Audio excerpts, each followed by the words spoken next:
Welcome to the Green Margin Podcast, where we talk about the financial and operational realities of running a cannabis business. I'm Daniel Sabet, and today we're talking about dispensary expansion and what it takes to grow a cannabis retail operation. Opening a storefront isn't just about finding a building and opening the doors. Operators have to evaluate demographics, competition, statewide sales data, and the economics of the location. So today we're going to talk about how those decisions actually get made.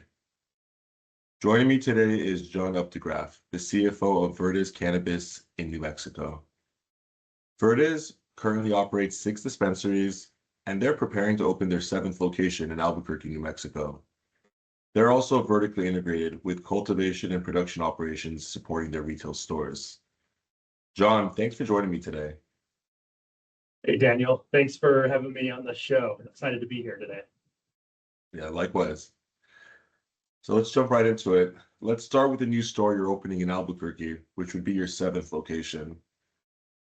When Verdes evaluates a potential new dispensary location, what kind of studies or analysis do you do to determine whether it's a good market? Sure, absolutely. So we do have 6 stores, like you said. 2 of them are in Santa Fe. We have 4 in the Albuquerque metro area. And when we look to open a new store, the very first thing we start with is data. We are a data-driven company. And so we don't make decisions based off of anecdotes or felt experience. And so when we look at a new location, the things that we look at, relatively basic, but very important. We look at the demographics. We look at the population trends of the area that we are moving into. New Mexico posts statewide cannabis sales data by licensee every single month. And we also look at the competitive landscape in conjunction with that. We look at things like traffic patterns, visibility to the store, quality of the building, and of course, access to the building. And then from there, we go ahead and we build financial models so that we can pro forma the store's performance. So we project things like revenue, our operating costs, and the margin that store could potentially generate to make sure that it is supporting the overall business. And as part of this, we have a very strong data analyst on board. So we rely heavily on Power BI dashboards that are built by our financial analysts. We generate copious amounts of data through our operations, whether it be cultivation, production, or retail. And so the creation of these Power BI dashboards gives us a good visual into what is happening into our business and across the state. So it proves to be highly invaluable to be able to visualize and access that level of information so that we can make the best decision possible. Like I said, we make data-driven decisions, and so we want to put our best foot forward when we do it. But going back to our Power BI dashboards, it allows us to see the trends and the sales, our customer behavior across the state, and individual store performance and licensee performance over time. And not just our licenses, everybody else's licenses. So it's good to have access to that kind of information because it helps us see where the hotspots are, what's growing, what's declining, what's more saturated than most of the market.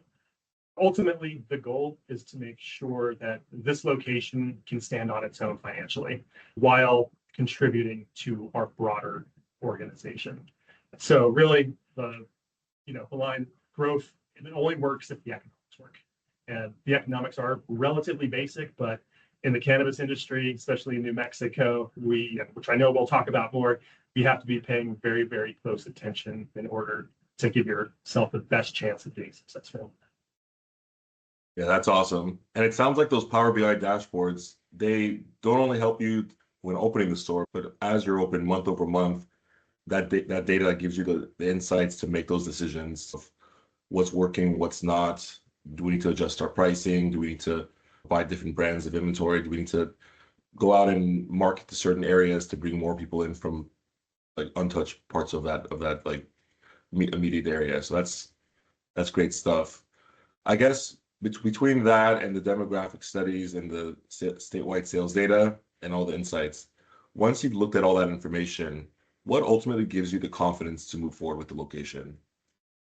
Sure. After spending time with the data and finding a location, The question is very straightforward. Is this store going to generate the margin that supports the product business? And if the answer is yes, and obviously the location meets all of our qualitative brand standards, then the decision becomes an easier yes at that point. There's other challenges associated with it, such as funding. We fund our growth internally. So we focus on organic growth. So not a whole lot of access to lending, lines of credit, but we do have access to some of that stuff. But we really try to preserve the capital in that sense. And as long as it fits into all of our kind of capital requirements and criteria, that's another component that goes into it. But generally speaking, that's the question that we ask: is this going to generate the margin to support itself and add to the overall operation? Because like I said, we're vertically integrated. The more stores that we open, the more we are then leveraging our fixed costs and taking advantage of our economies of scale. Each additional store from here on out, we get to keep more and more of that margin that store generates, which is very helpful for us. But again, it has to generate the margin. So that's what we go for. Yep. And then walk me through the decision-making process with this internally. Who's involved? I would assume it's you, maybe the CEO, some other people. How do you guys come together? Is it a conference room? You guys put all the data in front of each other and just vote on it, or how does it work exactly? Sure. Yes. Our two owners are heavily involved in the process, along with myself and our chief revenue officer, who helps us analyze some of the data around these new stores. And so, yes, our owners typically will spend most of the time with the real estate agents and that kind of networking relationship. We know several of them across the state, and so we do try to work really hard to find these places. And then once we do get a proposed location from a realtor, we will then all get together in a room to have the discussion about the store. And we go through basically all those decision points once they're all available to us, all the demographic information, all of the information we previously talked about. And then we make a decision on, hey, how much is this going to cost? Does this fit into our capital budget? Does it not fit into our capital budget? Is this an opportunity where we need to go out and get capital one way or the other? And typically we haven't had to have done that so far, but we will do everything we can to get a good location if it is available to us, because they are few and far between. It's the cannabis real estate market, which I know we'll talk about later, is tough. And finding that location, you want to make it work, but it does need to fit the criteria that we set forth as far as our brand standards and accessibility and all the other metrics we look at. Okay. No, very great information there. Yeah, and then just looking at New Mexico in general, there are quite a bit of dispensaries that are operating. They've been operating for several years now. You guys have been around a little longer than that, but just from your perspective, what makes Verdes different from these other operators? Yeah, so it's interesting you mentioned the amount of licenses in the state. And I was doing a little research before this, and I was looking at Arizona, who does have a license cap. I think they have about 169 dispensaries across the entire state. And that works out to about 2.2 dispensaries per 100,000 population. In New Mexico, that number is closer to 30 dispensaries per 100,000.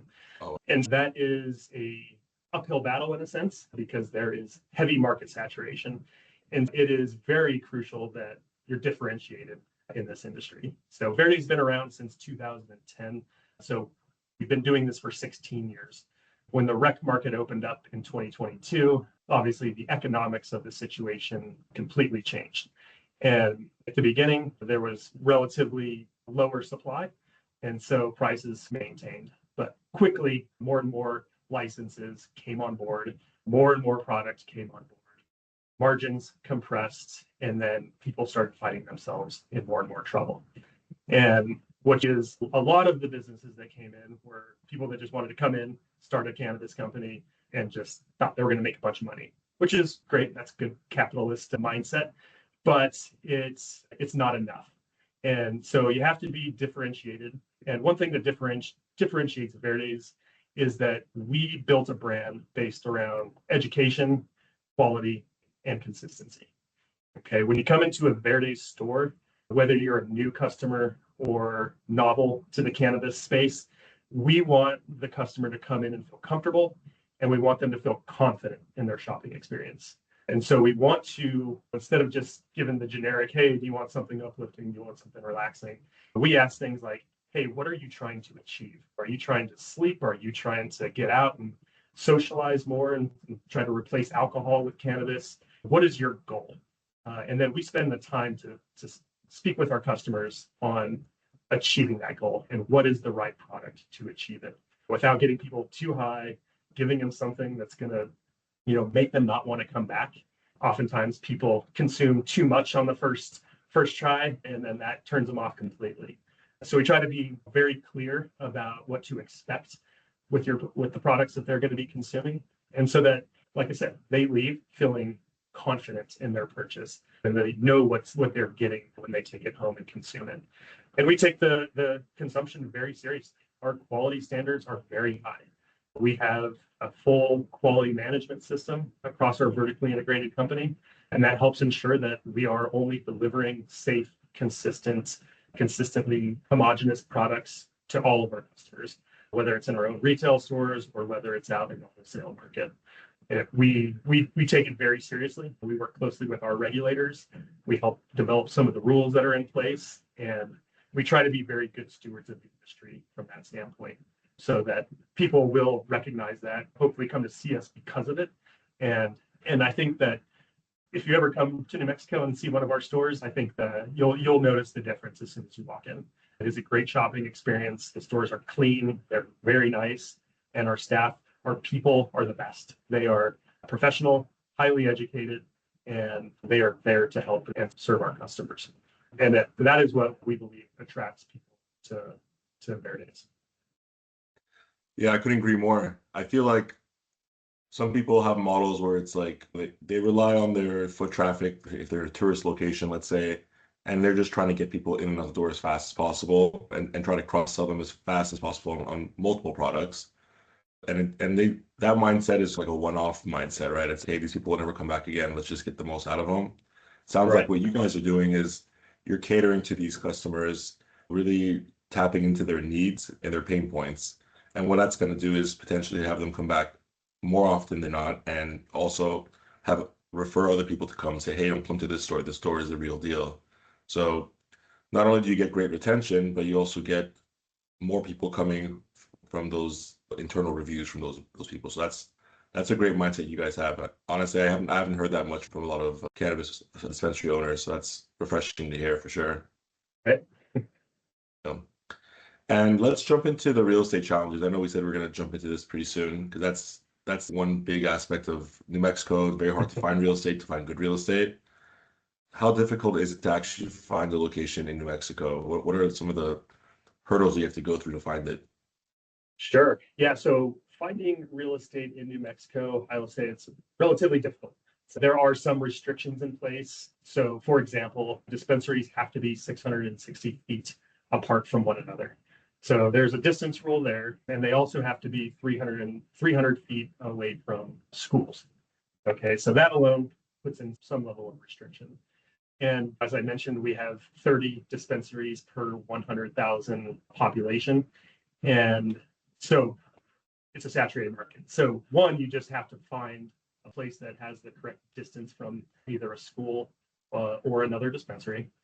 And then you have other challenges, right? So if you're looking to lease a building, you are constrained by the landlord's ability to be able to lease to you. So what we see is a lot of the larger shopping centers that has even the Walmarts and all that stuff in it, they have restrictions due to their lending on the whole entire property where they can't lease to a cannabis company. So that kind of wipes out another chunk of the market right there.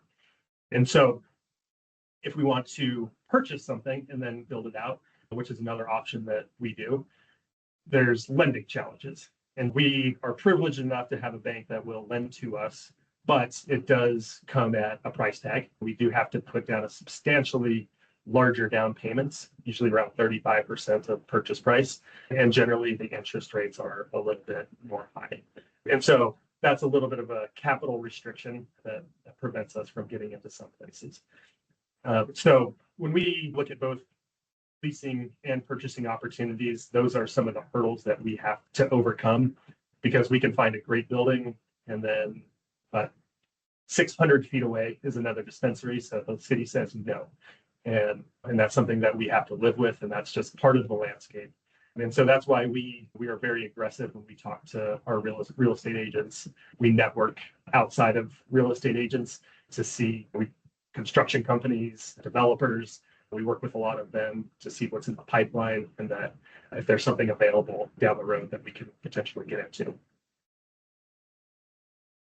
Yeah, no, it sounds brutal. I've talked to operators from other states, and there's a lot of times there's been with that distance requirement, I've seen situations where the way the distance is calculated was different than what they expected.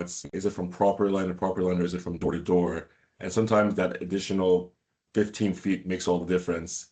There's a situation, there's a situation in New York where a bunch of shops were potentially going to get shut down because of that, because the distance requirement from the church and school was calculated wrong by the actual state, but then they were trying to shut them all down, and it became a whole legal proceeding, which seems like it's being resolved now. But yeah, just a big headache for a lot of operators, and just that's probably one of many things to deal with in this situation. Yeah, you guys are blessed to have those 6 locations and the 7th coming with some hurdles, but minimal compared to probably what other people are going through. So that's great. Sure. And when we land the store, it's very exciting. So that's when we get very excited about that, and we will do our best to open it up timely and keep it on brand and get people in the store as fast as we can. Definitely. And let's just talk about Verdes as a company as far as their vertical integration, because you guys are vertically integrated. You guys have the cultivation and the production operation, which supplies your stores. And I know you mentioned that just helps streamline your fixed costs, because it doesn't, as the more stores you open, you have all this production coming. So you need a place to place it. As long as that production's there, it doesn't hurt you to open a new store. It only helps you. I guess I answered my own question, but I kind of want to turn it over to you. What's the biggest advantage of operating this way, having this vertical integration with the cultivation and production? Sure. Yeah. So we're seed to sale. So yeah, as you said, we grow our own flower. We convert into our CDP products, our cannabis derived products. So we make our own vapes, our own salves, our own cookies, gummies, all the works right there. And so the best part about that is that we get to control the quality, we get to control the supply of it, we get to control the pricing, but also we get to innovate and launch new products faster. We don't have as many restrictions as much larger MSOs probably do. So that allows us to be flexible from that standpoint. And we also carry the full line of vendor products. We want to give the customers what they want. We're a brand house, not necessarily we're more of a house of brands, not just a brand house, but it does require some balance, right? Because we do want to leverage our vertically integrated channels, because that is where economies of scale come from. And so we try to have a good balance of vendor products to our in-house products. We try to find some of the vendor products that are very, very popular, and we can oftentimes replicate them and offer them to our customers at a lower cost while keeping a healthy margin for ourselves. That's a huge positive. And the fact that Verdes still has a very good brand name, and the fact that we focus so heavily on quality, oftentimes our products are very comparable to the brand name MSO products from the Dimes and the Wilds of the world. And it's a huge benefit for us, but we do have to make sure we are paying attention. We are leveraging our economies of scale. We're not overloading on the vendor products and deteriorating on the vendor or on the Verdes side.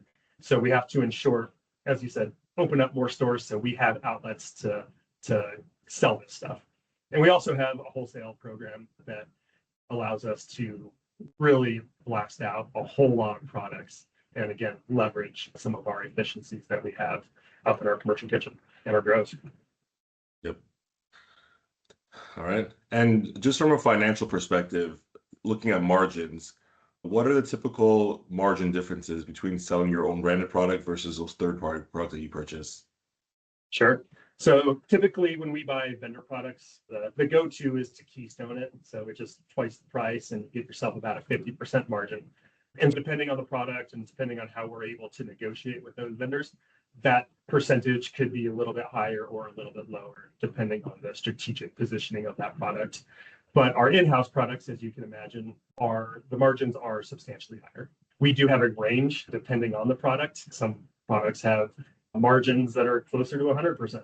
Some have margins that are in the high 50s. And so We have everything in between there. But we focus on a lot of materiality when it comes to new products or products in our portfolio.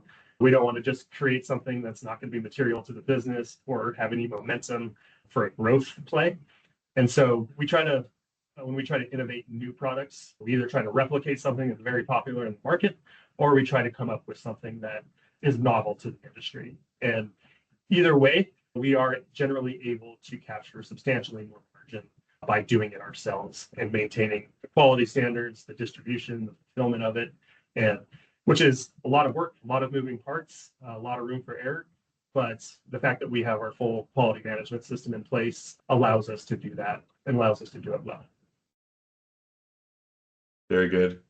And then I guess with the third-party products, what method do you have for stocking the stores? Like, do you look at the history and say, okay, if this product doesn't sell within 60 days, we're going to buy less of it next time, or we're going to go back to the vendor and ask for some sort of discount or credit on the next purchase because of the fact that now you have to heavily discount it to get it out the door? Sure. Yeah. So we've designed a workbook that allows us to create our par levels at our stores based on historical sell-through. And we have 1,000 SKUs across all of our organization.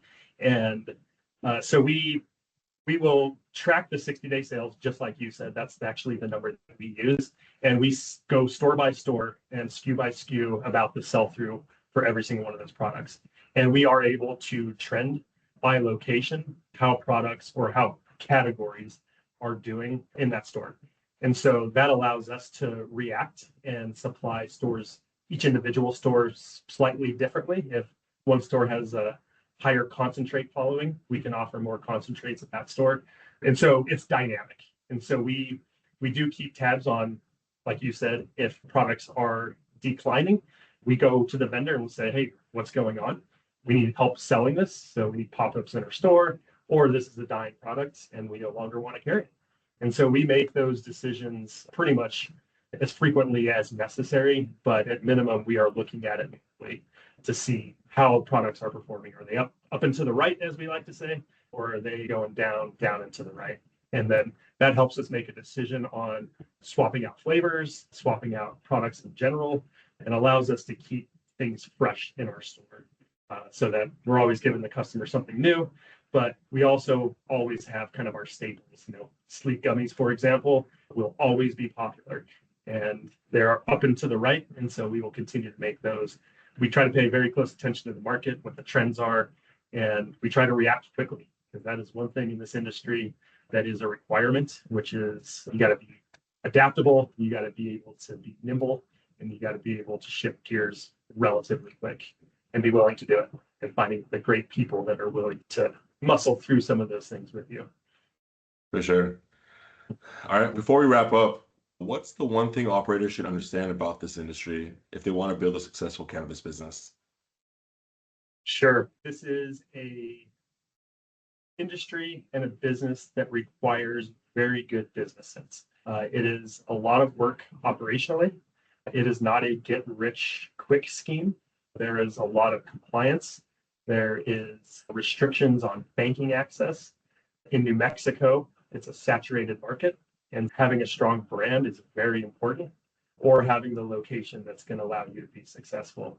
But if the goal is to just get into the industry, open a store, and start selling, generally people will be in for a rude awakening because it is not as easy as people oftentimes think it is.